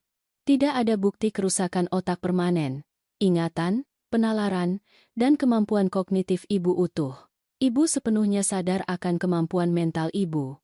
Dia menyerahkan kepadaku dokumen resmi, berstempel dan bertanda tangan. Sebuah sertifikat medis yang menyatakan kompetensi mentalku dan kemampuanku untuk membuat keputusan tentang hidup dan warisanku. Psikiater menambahkan dokumen serupa. Di antara keduanya, aku memiliki perlindungan hukum yang kubutuhkan. Joko membayar honorarium para dokter, Rp15.800.000 secara total, Uang yang dia ambil dari tabungannya tanpa berpikir dua kali. Sekarang, katanya sambil memegang tanganku, kita pulang. Bukan ke rumahku. Itu bukan lagi rumahku. Itu adalah penjara tempat aku baru saja melarikan diri. Kami menuju terminal bus. Joko telah membeli 2 tiket untuk ke Yogyakarta. Berangkat pukul 10 pagi. Kelas 1, kursi reclining, penyejuk udara. Kami tiba di terminal pukul 9:15. Kami masih punya waktu. Joko membawaku ke sebuah restoran di dalam terminal. Kamu perlu makan sesuatu. Kamu terlihat sangat kurus. Aku memesan nasi goreng ayam dan teh hangat. Itu adalah makanan nyata pertamaku dalam hampir 2 minggu. Setiap suapan terasa seperti kebebasan. Saat kami makan, Joko bercerita tentang rumahnya di Yogyakarta, tentang taman dengan bunga bugenvil ungu yang ditanam istrinya, tentang tetangga yang ramah, tentang pasar 2 blok jauhnya tempat mereka menjual sate ayam terbaik di wilayah itu. Kamu akan menyukainya, Siti. Tenang, aman, dan tidak ada yang akan menemukanmu di sana. Pukul 10 kurang 5 menit kami naik bus. Kami duduk bersama, di bagian belakang. Joko meletakkan kepalaku di bahunya dan menutupiku dengan jaket lembut. Bus berangkat, dan saat kami meninggalkan Jakarta Selatan, saat aku melihat keluar jendela jalan-jalan yang telah kulalui selama 68 tahun, aku memikirkan Budi, aku memikirkan Rina. Aku memikirkan bagaimana pada saat yang tepat itu mereka masih percaya bahwa aku tidak sadarkan diri di ranjang rumah sakit itu, tanpa tahu bahwa rencana mereka telah berantakan. Pukul 2 siang, ketika mereka datang untuk kunjungan rutin mereka, Putri akan menyerahkan surat itu kepada mereka. Dan kemudian mereka akan mengerti.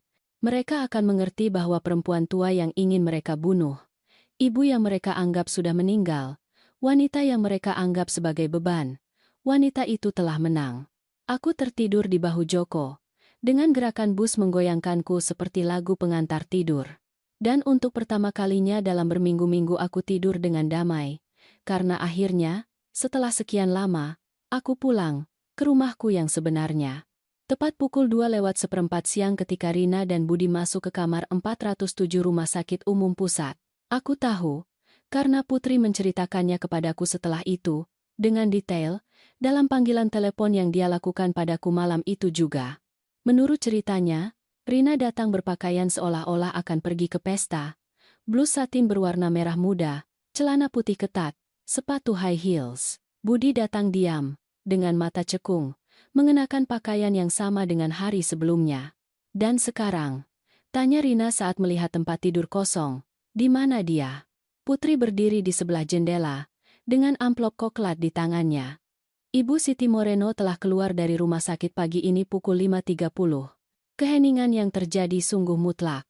Bagaimana keluar? Tanya Budi dengan suara bergetar. Dia koma. Para dokter bilang. Para dokter salah. Potong Putri dengan suara tegas. Ibu Anda bangun 5 hari yang lalu, sadar sepenuhnya, waras sepenuhnya, dan memutuskan untuk merahasiakannya. Rina mendekati Putri dengan tangan terkepal. Itu tidak mungkin. Siapa yang mengizinkan dia keluar? Kami adalah keluarganya. Tidak ada yang bisa membawanya keluar tanpa persetujuan kami. Ibu Anda adalah lansia dengan kemampuan mental penuh. Dia tidak membutuhkan persetujuan siapapun untuk pergi. Ini adalah dokumen medis yang membuktikannya, ditandatangani oleh 2 spesialis independen. Putri mengulurkan amplop itu kepada mereka. Budi mengambilnya dengan tangan gemetar dan membukanya. Di dalamnya ada sertifikat medis, tetapi juga sesuatu yang lain, sesuatu yang tidak mereka duga. Suratku.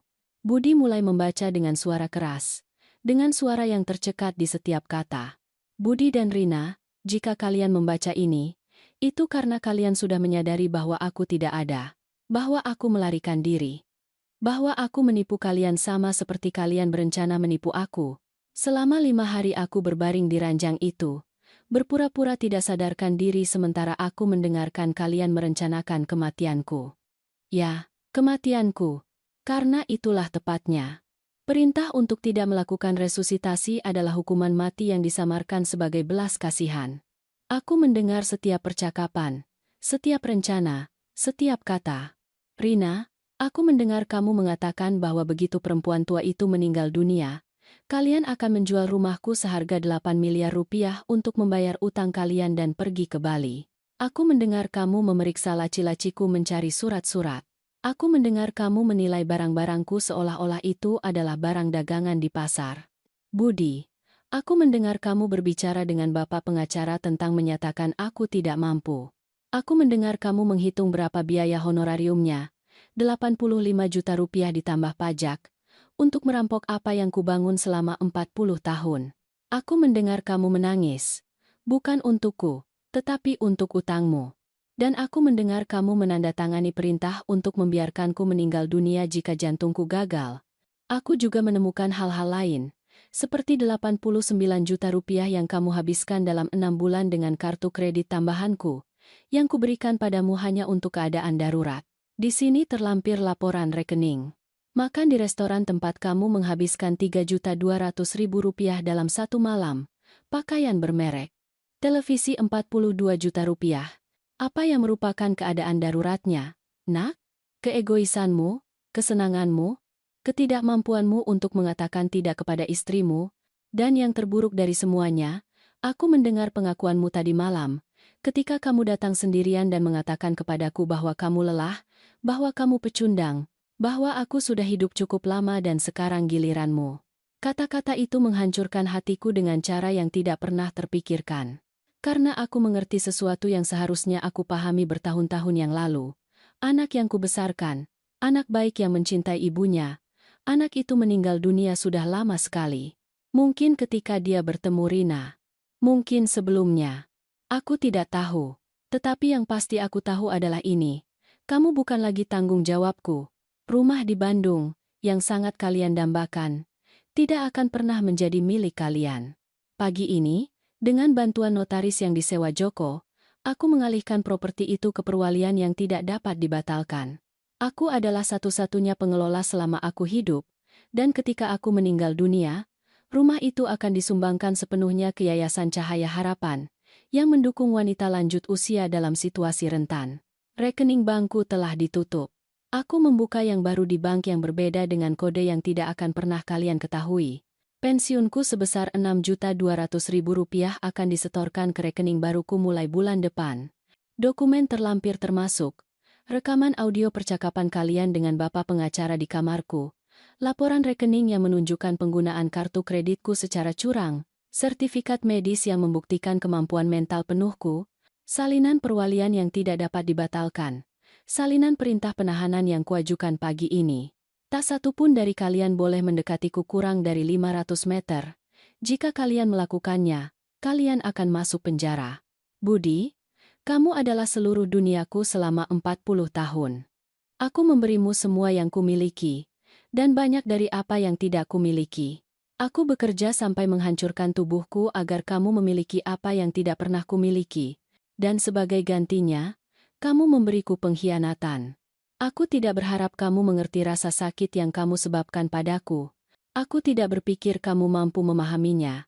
Tetapi aku ingin kamu tahu ini. Aku memaafkanmu. Bukan karena kamu pantas mendapatkannya, tetapi karena aku butuh kedamaian. Aku perlu menutup babak hidup ini dan memulai yang baru. Tetapi memaafkan tidak berarti melupakan. Dan itu jelas tidak berarti mengizinkan. Mulai hari ini, kamu tidak punya ibu lagi. Aku tidak punya anak lagi. Kita adalah dua orang asing yang pernah berbagi darah dan nama keluarga. Tidak lebih. Rina, aku tidak pernah punya kasih sayang untukmu, tetapi aku menghormatimu karena kamu adalah istri anakku.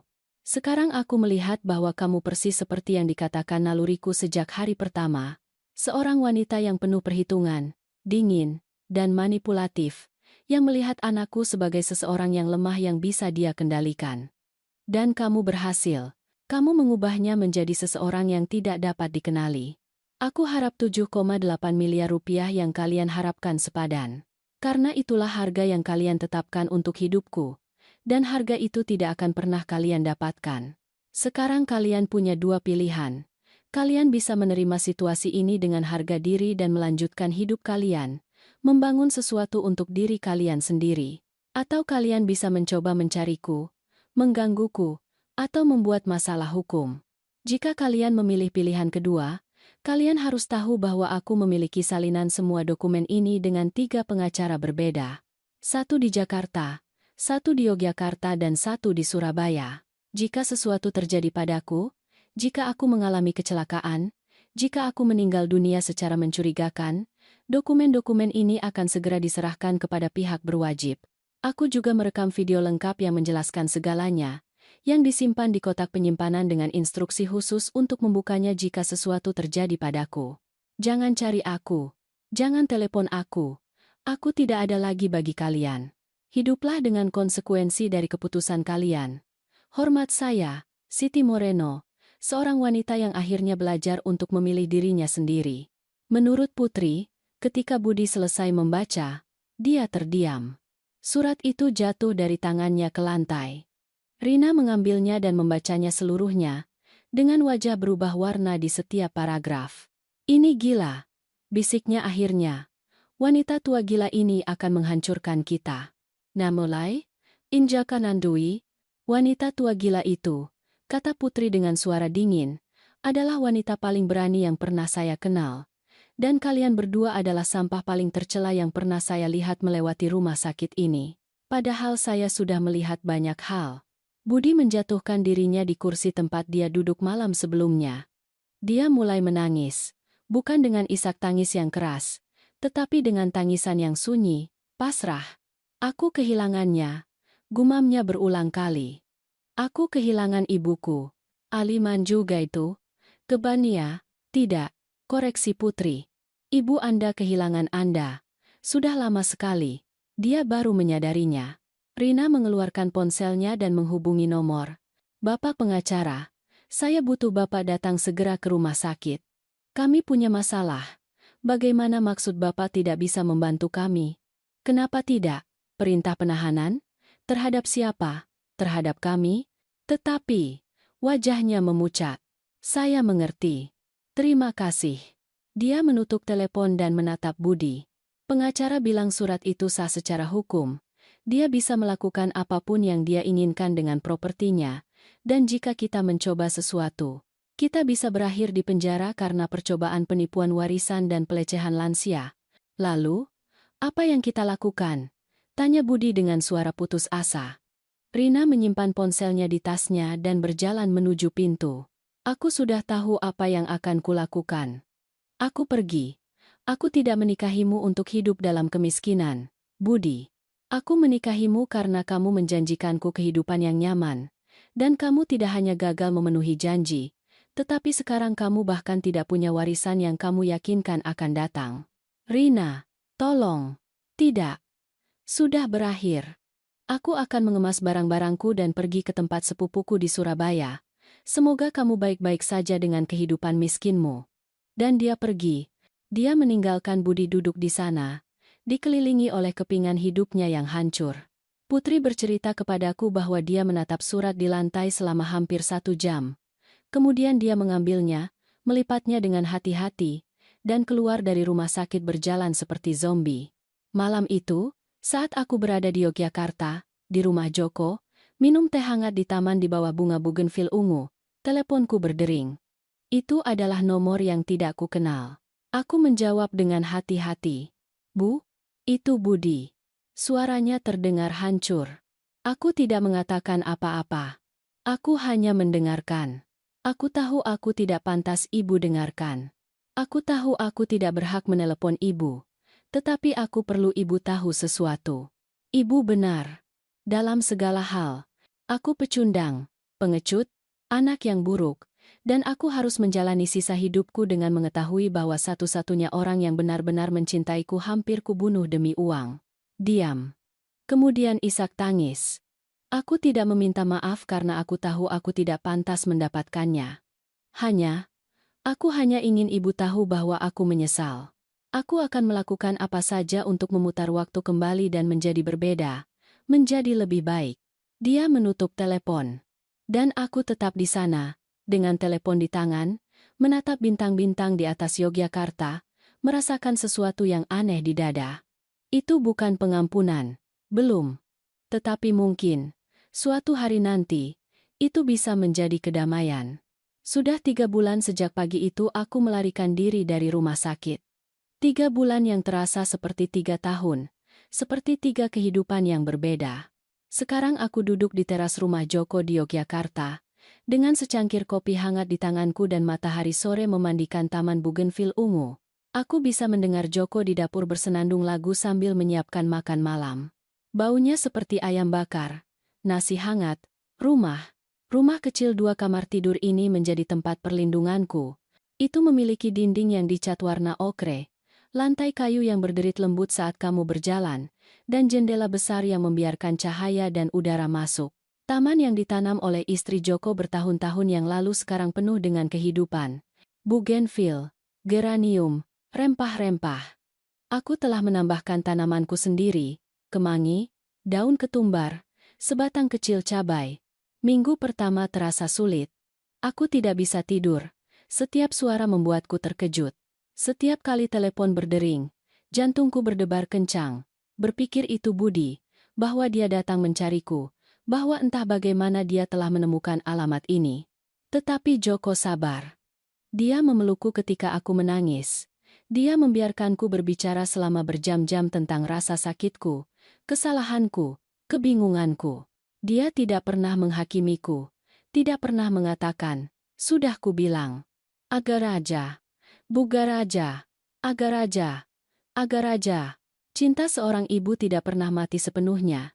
Siti, katanya suatu malam saat kami menatap bintang-bintang dari teras yang sama ini. Kamu bisa menetapkan batasan. Kamu bisa melindungi diri. Kamu bisa menjauh. Tetapi cinta itu akan selalu ada. Seperti bekas luka yang tidak lagi sakit tetapi mengingatkan. Dia benar. Pada minggu kedua, Putri meneleponku untuk menceritakan berita terbaru. Rina telah meninggalkan Budi, seperti yang dia ancam. Dia pergi ke Surabaya dengan sepupunya, dan menurut rumor, dia sudah berkencan dengan pria lain, seorang insinyur kaya. Dia tidak membuang waktu. Budi harus meninggalkan rumahku. Tanpa pensiunku membantunya, tanpa penghasilan Rina, dia tidak bisa membayar tagihan. Listrik diputus, lalu air. Tetangga mulai mengeluh tentang kelalaian. Pada akhirnya, seorang hakim memerintahkan dia untuk mengosongkan properti karena dia bukan pemilik sah. Yang terakhir kudengar adalah dia tinggal di kamar kontrakan di kawasan padat penduduk, bekerja sebagai pengantar makanan melalui aplikasi, menghasilkan sekitar 400 hingga 500 ribu rupiah sehari, mengayuh sepeda di jalan-jalan yang pernah dia lalui dengan mobil. Ketika Putri menceritakan hal itu kepadaku, dia menunggu reaksiku. Kurasa dia pikir aku akan senang, bahwa aku akan merasakan kepuasan atas penderitaannya. Tetapi aku tidak merasakan semua itu, hanya kesedihan. "Ibu Siti baik-baik saja?" tanyanya padaku. "Ya, nak, aku baik-baik saja. Hanya saja, dia tetap anakku, dan meskipun dia bukan lagi bagian dari hidupku, aku tidak bisa senang atas rasa sakitnya. Itu membuat ibu menjadi orang yang lebih baik daripada dia," jawab Putri dengan lembut. Sebulan setelah berada di Yogyakarta, Joko melamarku. Itu terjadi pada suatu sore yang sederhana, tanpa banyak basa-basi. Kami sedang menyiram tanaman bersama ketika tiba-tiba dia berlutut di depanku, dengan lututnya yang berderit karena usia, dan mengeluarkan cincin emas putih sederhana dari sakunya. "Siti," katanya dengan mata berkilauan karena emosi, "kita sudah kehilangan terlalu banyak waktu. Kita sudah hidup terlalu banyak kesedihan. Menikahlah denganku. Biarkan aku menghabiskan waktu yang tersisa bersama denganmu, entah itu banyak atau sedikit, tetapi biarlah itu bersama." Aku menangis. Tentu saja aku menangis. Tetapi kali ini adalah air mata kebahagiaan murni. "Ya," jawabku. "1000 kali ya." Kami menikah 2 minggu kemudian di kantor urusan agama di Yogyakarta. Upacara kecil, intim. Sebagai saksi, ada 2 tetangga Joko yang menjadi temanku. Pak Dimas, seorang pria berusia 75 tahun yang menjual kue basah di pasar. Dan Ibu Dewi, seorang wanita berusia 70 tahun yang membuat sate ayam ternak yang pernah kucicipi dalam hidupku. Dan Putri. Dia melakukan perjalanan dari Jakarta hanya untuk hadir. Dia adalah pengiring pengantinku. Aku mengenakan gaun sederhana berwarna krem yang kami beli di pasar seharga Rp850.000. Joko mengenakan satu-satunya setelan jas abu-abunya, yang sama yang dia gunakan pada pernikahan pertamanya 48 tahun yang lalu. Itu tidak masalah. Itu adalah hari paling bahagia dalam hidupku. Setelah upacara, kami merayakan di rumah dengan ayam panggang yang kubakar dengan tanganku sendiri, nasi, tempe, tahu, dan kue bolu yang dibuat oleh Ibu Dewi. Kami makan, tertawa, menari diiringi musik yang disewa Pak Dimas sebagai hadiah.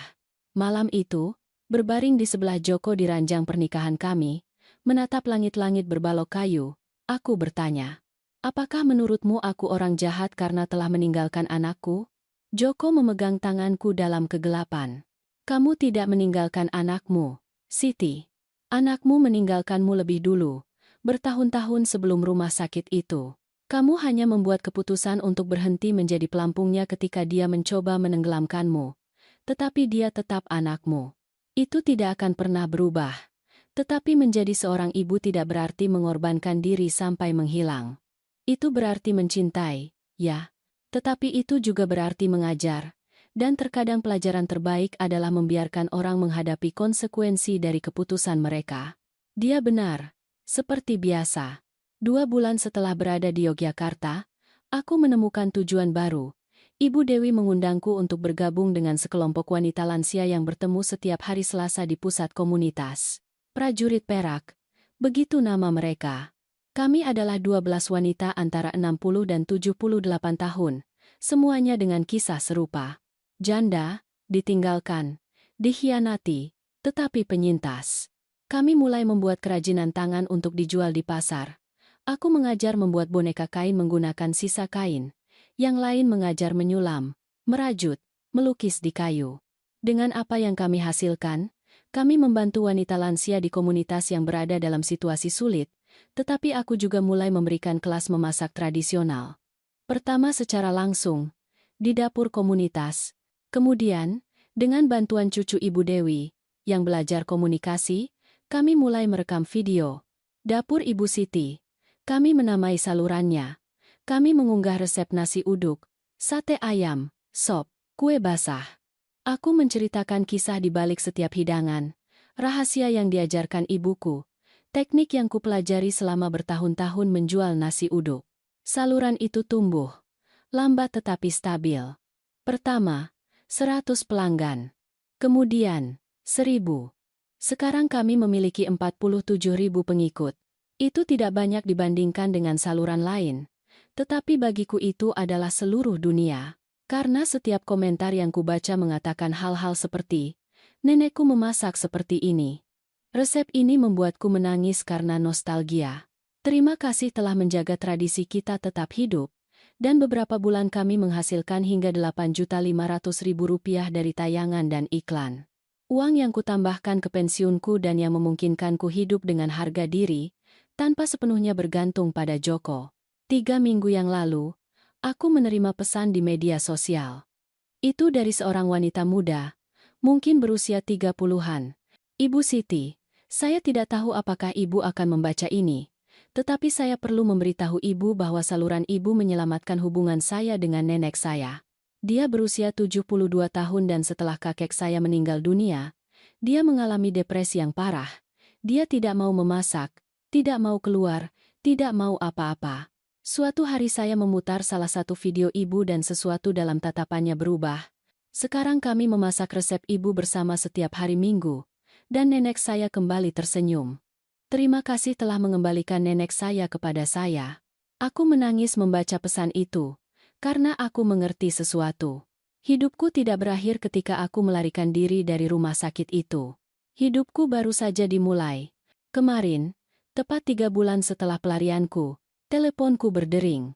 Itu adalah nomor tak dikenal dari Jakarta. Aku menjawab dengan hati berdebar. "Bu. Budi, lagi." Kali ini aku tidak menutup telepon. Aku hanya menunggu. Aku tahu aku seharusnya tidak menelepon ibu. Aku tahu aku punya perintah penahanan. Tetapi aku perlu mengatakan sesuatu kepada ibu. Suaranya terdengar berbeda, lebih tenang, tidak terlalu putus asa. Aku mendapat pekerjaan sungguhan di sebuah gudang. Gajinya tidak banyak, 7.200.000 rupiah per 2 minggu. Tetapi itu jujur. Aku punya kamar kecil tetapi bersih. Aku sedang menjalani terapi. Seorang psikolog sedang merawatku secara gratis. Dan aku mencoba menjadi orang yang lebih baik. Diam. Aku tidak menelepon untuk meminta apapun dari ibu. Aku tidak menelepon agar ibu memaafkanku. Aku hanya ingin ibu tahu bahwa apa yang ibu lakukan, meskipun itu menyakitiku, meskipun itu menghancurkanku pada saat itu, adalah hal yang benar. Itu adalah satu-satunya cara bagiku untuk mencapai titik terendah. Satu-satunya cara bagiku untuk bangun. Dia menelan ludah. Aku adalah anak yang mengerikan. Manusia yang mengerikan. Dan aku akan menghabiskan sisa hidupku mencoba menebusnya. Bukan dengan ibu, karena aku tahu ibu tidak ingin aku ada dalam hidup ibu lagi. Tetapi dengan dunia, menjadi lebih baik, melakukan yang lebih baik. Suaraku keluar bergetar ketika aku akhirnya berbicara. Aku senang kamu baik-baik saja, Budi. Sungguh. Ibu baik-baik saja, Bu? Apakah ibu bahagia? Aku melihat sekeliling. Taman dengan bugenvilnya. Rumah yang sekarang menjadi rumahku. Joko di dapur menyiapkan makan malam. Hidupku yang baru, tenang, penuh tujuan. Ya, nak, aku bahagia. Untuk pertama kalinya dalam bertahun-tahun aku benar-benar bahagia. Aku mendengar desahan lega dari seberang. Aku senang. Ibu pantas mendapatkannya. Ibu selalu pantas mendapatkannya. Jeda yang lama, apakah ibu pikir suatu hari di masa depan yang jauh, kita bisa berbicara lagi? Tidak seperti sebelumnya. Aku tahu itu hilang selamanya. Tetapi mungkin, seperti dua orang yang saling menghormati, yang saling mendoakan yang terbaik. Aku memikirkan jawabanku selama beberapa detik. Mungkin, Budi, suatu hari nanti, ketika kita berdua sudah sembuh. Ketika kamu telah menunjukkan, bukan dengan kata-kata tetapi dengan tindakan, bahwa kamu benar-benar berubah. Mungkin saat itu kita bisa minum teh hangat dan berbicara seperti dua orang dewasa. Terima kasih, Bu. Itu lebih dari yang pantas aku dapatkan. Jaga dirimu, nak. Ibu juga, Bu. Dan, aku sayang ibu. Meskipun aku tidak punya hak untuk mengatakannya lagi. Ama, akun dunggalukanim. Aku menutup telepon dan menatap telepon itu untuk waktu yang lama. Joko keluar ke teras. Dia duduk di sebelahku dan memelukku. Kamu baik-baik saja? Ya, jawabku. Dan itu benar. Aku baik-baik saja. Karena aku mengerti sesuatu yang penting. Memaafkan tidak berarti melupakan. Itu tidak berarti membiarkan dirimu disakiti lagi. Itu tidak berarti kembali menjadi dirimu yang dulu. Memaafkan berarti melepaskan beban. Itu berarti berhenti membawa racun amarah. Itu berarti memilih kedamaianmu sendiri di atas hukuman orang lain. Suatu hari nanti, mungkin dalam 1, 2, atau 5 tahun, aku akan bisa melihat Budi lagi. Mungkin kita bisa minum teh hangat itu. Mungkin kita bisa membangun hubungan yang baru. Berbeda, dengan batasan yang jelas dan rasa hormat timbal balik. Atau mungkin tidak. Mungkin ini saja yang akan kita miliki. Panggilan telepon sesekali, percakapan singkat, kasih sayang yang jauh tetapi nyata, dan itu baik-baik saja. Kedua pilihan itu baik-baik saja. Karena aku tidak lagi hidup menunggu anakku melengkapiku.